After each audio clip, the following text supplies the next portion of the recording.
د هغه په مرکزیت کې داسې یو علمي او تحقیقاتي سلسله یې مخته یوړه او په دې کې زموږ سره خبره شریکه کړه، موږ هم موافقه ورسره وکړه او د همکارۍ ډاډ مو ورکړي. بیا به هم دا سلسله دغسې جاري و روانه ساتو. د دې نه ډېره مننه د دې خوندور اقدام او لاسته راوړنې څخه. قدرمنو، خبره ډېره ورته ومنه، ټول اړخونه محترمو مشرانو بیان کړه چې ډېر تمرکز اکثرو مسؤلینو پر دې خبره و چې د تحصیلات عالي یا د لوړو زده کړو چارو ته باید توجه وسي او دا چارې باید پیاوړې سي او ټول په دې تعهد و او دا ژمنه وعده وه چې په دې میدان کې به همکاري کوو. د مخکنیو محترمو مسؤلینو خبرې زموږ هم تایید دي او د هغه مو فکر او اراده ده او په دغه هوډ باندې به یو چې په دې میدان کې به کوشش کوو. البته مختصرې څو خبرې. د افغانستان ولس په دې طرف کې چې دیني طرف دی الحمدلله هیڅ نیمګړتیا نسبت و نورې دنیا ته نه لري.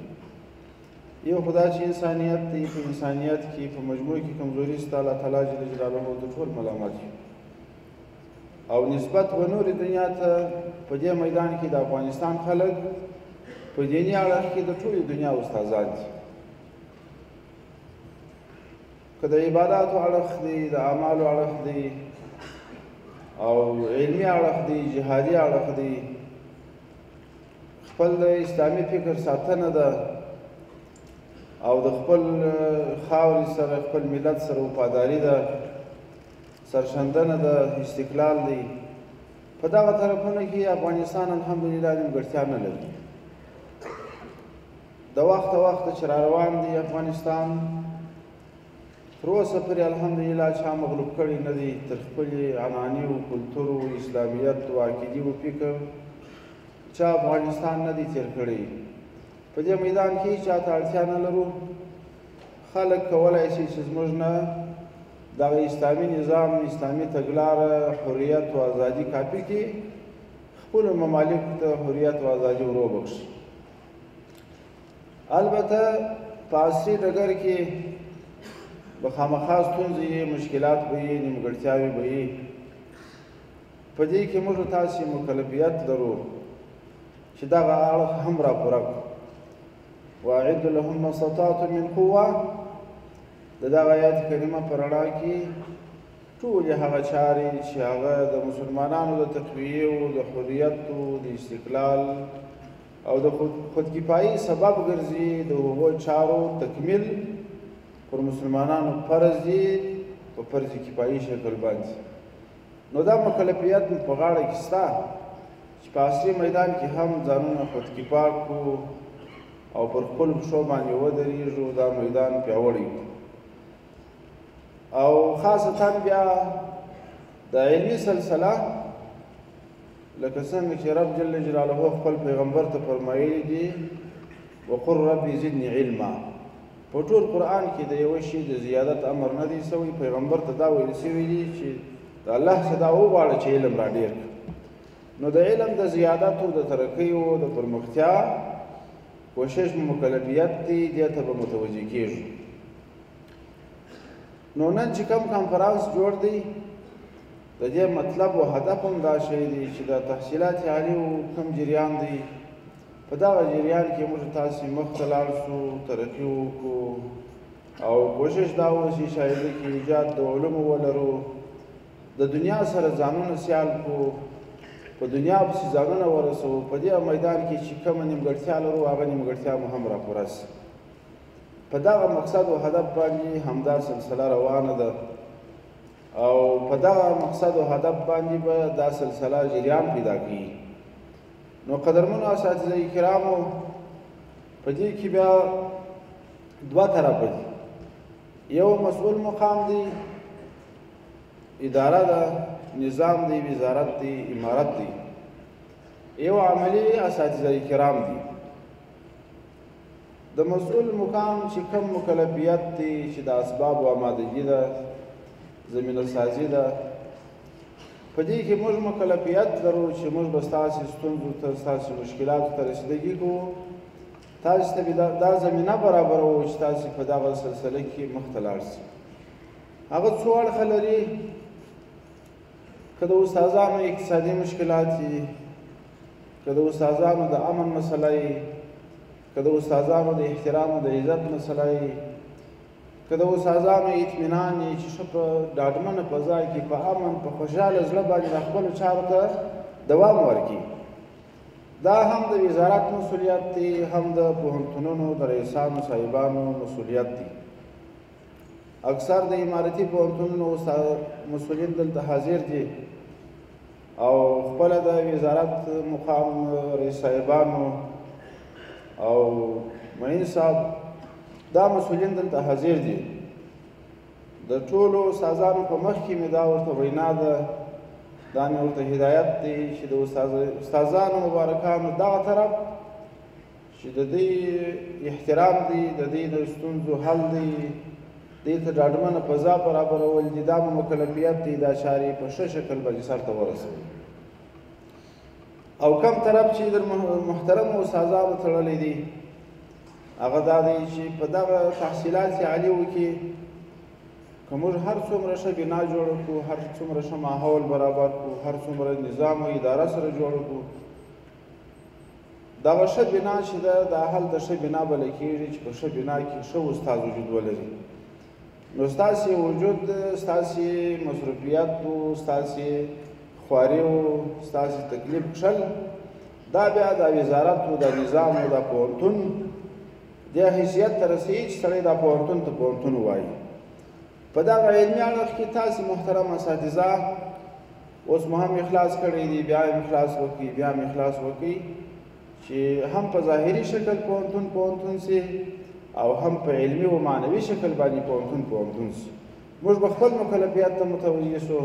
تاسې حضرات خپل مکلفیت ته متوجه سي د دې په نتیجه کې به الله رب العالمین د افغانستان د نظام د افغانستان د ولسونو د ترقی او د کامیابی اسباب موږ تاسو ته په لاس باندې راکړي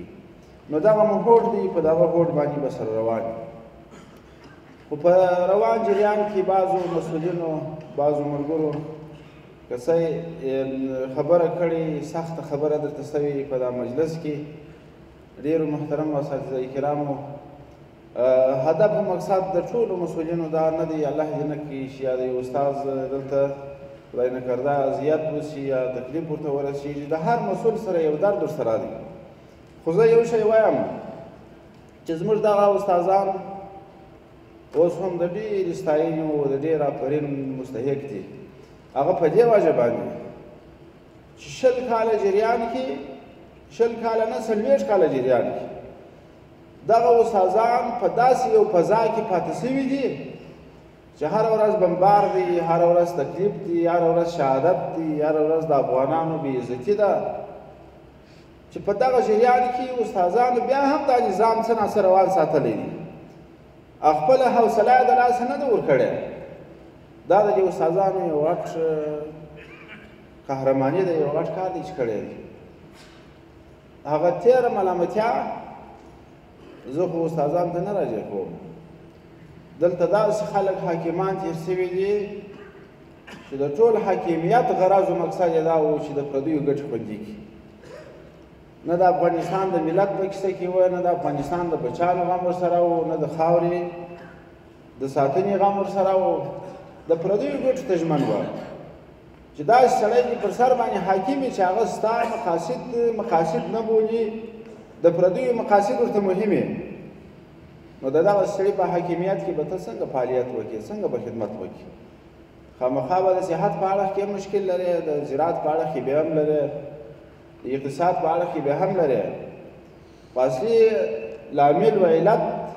د دې ټولو مسایلو چې دي هغه فاسد واکمنان هغه د پردیو مستخدمین غلامان د هغو دا سلسله سوه دا جریان سو چې زموږ دا نظام یې د مشکلاتو سره مخ کړی دي خو حوصله به نه بایلو د افغانستان خلکو هر وخت میدان په حوصله ګټلی دي الله تعالی جل جلاله راته فرمایي یا ایها الذین آمنوا اصبروا وصابروا، مؤمنانو صبر وکړئ، مصابره وکړئ. د افغانستان مسلمانانو صبر کړی دی پر مشکلاتو، پر تکالیفو، پر شهادتونو. الله پاک میدان کړی دی. د مصابرې معنا خو اکثر علماو ته معلومیږي چې د دشمن سره په صبر کې مقابله ده. هغو هم صبر کړی دی په دې میدان کې، موږ هم کړی دی. اخر یې ماته خوړلې ده، تللی دی میدان مو ځینې ګټلی دی. اوس هم دغه علمي میدان چې اوس الله پاک موږ تاسو ته سپارلی دی، په دې میدان کې که موږ د صبر او د حوصلې نه کار واخلو، د زغم نه کار واخلو، مایوسي ونه کړو، دغه نیمګړتیاوې به الله پاک په کال دوه کې راپوره کړي، بېرته به کمال ته رسېږو. زه خو نه بې صبره یم، نه بې حوصلې یم، نه مې پر استادانو دا فکر دی چې دوی دې بې صبر او بې حوصلې. انشاءالله موږ به په کامل خدمت کې یو، ستاسې خادمان به یو. تاسې خپلو علمي هڅو ته دوام ورکړئ چې الله پاک جل جلاله افغانستان د نیمګړتیاوو او د دې ستونزو څخه خلاص کړي. او د خصوصي پوهنتونونو قدرمن مسؤلین چې دلته حاضر یې زموږ سره په دغه سلسله کې چې دا اوس کوم تحقیقاتي او علمي کنفرانس جوړ دی، دې ته چې کوم کار حواله سوی و په هغه کې څه ستونزې او نیمګړتیاوې په هغه اندازه کوشش یې نه دی کړی چې څنګه ورته پکار وه. زما غوښتنه ځینې دا ده چې باور وکړئ خصوصي سکتور ته په دغه سترګه باندې ګورو لکه خپل امارتي سکتور چې مو دی. ستاسې په پښو درېدل، ستاسې پیاوړتیا، ستاسې تقویه مو هدف او مقصد ده. د دې یو ښه مثال دا دی، څو ورځې مخکې موږ دلته یو کانفرانس درلودی، یو سیمینار مو درلودی، تقریبا د 1000 په شاوخوا کې استادان د امارتي پوهنتونونو راسره وو. راتلونکې هفته کې کانفرانس درلود د خصوصي پوهنتونونو، هغه هم د 1000 په شاوخوا کې استادان راسره شریکان دي. کم مصرف او کم سلسله د نظام چې مو امارتي استادانو ته نیولې وه، هغه خصوصي استادانو ته هم بیخي دا توپیر نشته راباندې چې دا امارتي استاد دی، دا خصوصي پوهنتون استاد دی. د ټولو ترقي او کامیابي مو مقصد او هدف ده. او د یو ملک دپاره یوازې هغه دولتي نظام او امارتي نظام به سیام نه کوي، دې ته اړتیا شته چې خصوصي سکتور په بغل کې ورسره ملګری تر څو د دې وطنوالو او د دې ولسونو مشکلاتو ستونزې به حل شي. نو ستاسې د ښې توجه په هیله ستاسې خپلو چارو ته ښه متوجه شئ، او موږ دا وعده درسره کوو چې ستاسې په چارو کې چې کومې ستونزې او مشکلات دي د هغو حل ته به موږ متوجه یو. او قدرمنو ډاکټر صاحب محترم د صحت عامې وزیر صاحب چې کوم جریان ووایه خاصتا د صحت په حواله باندې، نو د ده د هغه همکاریو څخه ډېره مننه. دا واقعیت دی چې په هغه چارو کې چې عملي تجربو ته اړتیا شته، که هغه د صحت چارې، که هغه انجینري چارې، که نورې، په دې کې شاګرد دې ته مجبور دی چې باید عملي یو څه وکړي. نو د ده څه مو دا دی، بیا هم غوښتنه ده چې په دغه صحت په سلسله کې دی خپلې ژبپوهاني او خپل روغتونونه چې لري، زموږ د شاګردانو دپاره د همکارۍ په سلسله کې دی راسره ملګري سي، هغه خپلو ژبپوهانو ته داخل کې هغو ته زمینه برابره کړي چې په دې سلسله کې دی خپلې تجربې سرته ورسوي. موږ خو څه ناڅه روغتونونه لرو، په بعضې ولایاتو کې به ستونزې وي، په هغې کې به انشاءالله دوی موږ سره همکار وي. په ډېرو چارو کې موږ د دوی سره همکار یو، نو دا د همکارۍ سلسله به مخته روانه وي. او په اخر کې یو شی وایم، زموږ ستاسې د کابل پوهنتون یو محترم استاذ دکتور پوهاند احمدشاه زغم، هغه وفات شوی دی، الله رب العالمین دې روح خوشحاله کړي. یو دعا به ورته وکړو، او دا زموږ دپاره یو غټه ضایع ده. الله تعالی دې موږ ته ستنې عمل بدل راکړي. واخر دعوانا الحمد لله رب العالمين. الحمد لله رب العالمين والعاقبة للمتقين، والصلاة والسلام على رسول الله محمد وآله وصحبه أجمعين. اللهم اغفره وارحمه واعف عنه وتجاوز عنه وأكرم نزوله ووسع مدخله وأبدله دارا خيرا من داره وأهلا خيرا من أهله وأعذه من عذاب القبر وعذاب النار. صلى الله وسلم على محمد.